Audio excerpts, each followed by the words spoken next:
மைதானத்திற்கு அரசியல் தலைவர் பெயர் வேண்டாம். பாண்டிய மன்னன் ஆண்ட மண்ணு, பாண்டிய மன்னன் பெயரை சுட்டு திரிக்காதே. தமிழர் வாழ்வு சூட்டிடு நல்லூர் ஜல்லிக்கட்டு திரளுக்கு பாண்டிய மன்னர் பெயர் சுட்டு திணிக்காதே அரசியலை திணிக்காதே சுட்டாதே அரசியல் தலைவர் பெயரை சுட்டாதே திணிக்காதே அரசியலை திணிக்காதே ஜல்லிக்கட்டு தமிழர்களின் பண்பாடு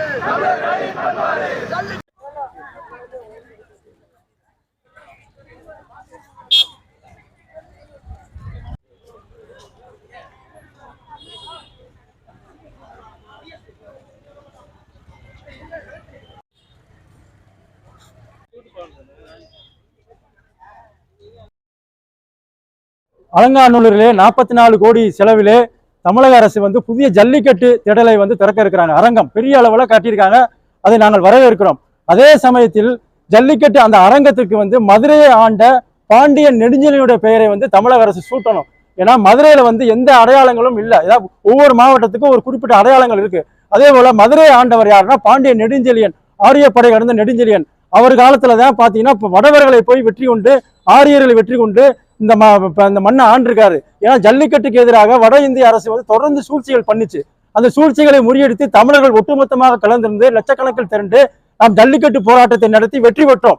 இன்றைக்கு பல்வேறு தடைகள் ஏற்படுத்தப்பட்டு வருகின்ற சூழலிலே இன்றைக்கு நம்முடைய அந்த அடையாள சின்னமாக, ஏன்னா முல்லையிலே விளையாடப்பட்ட விளையாட்டு அந்த ஏறுதழுவல், இந்த ஏறுதழுவலின் அடிப்படையில் தான் இன்றைக்கு கூடிய ஜல்லிக்கட்டு.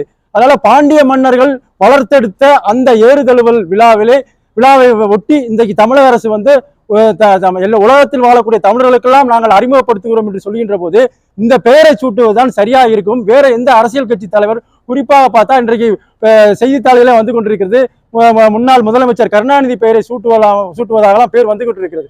நம்மை பொறுத்த வரைக்கும் அது கருணாநிதியா இருந்தாலும் சரி, ஜெயலலிதா இருந்தாலும் எந்த அரசியல் தலைவரும் பேரை வைக்கக்கூடாது. ஜல்லிக்கட்டு போராட்டம் என்பது ஒட்டுமொத்த தமிழர்களின் போராட்டம். ஒட்டுமொத்த தமிழர்களின் அடையாளமாக இருக்கக்கூடிய பாண்டிய நெடுஞ்செழியனுடைய பெயரை சூட்டுமாறு நான் கேட்டுக்கொள்கிறேன்.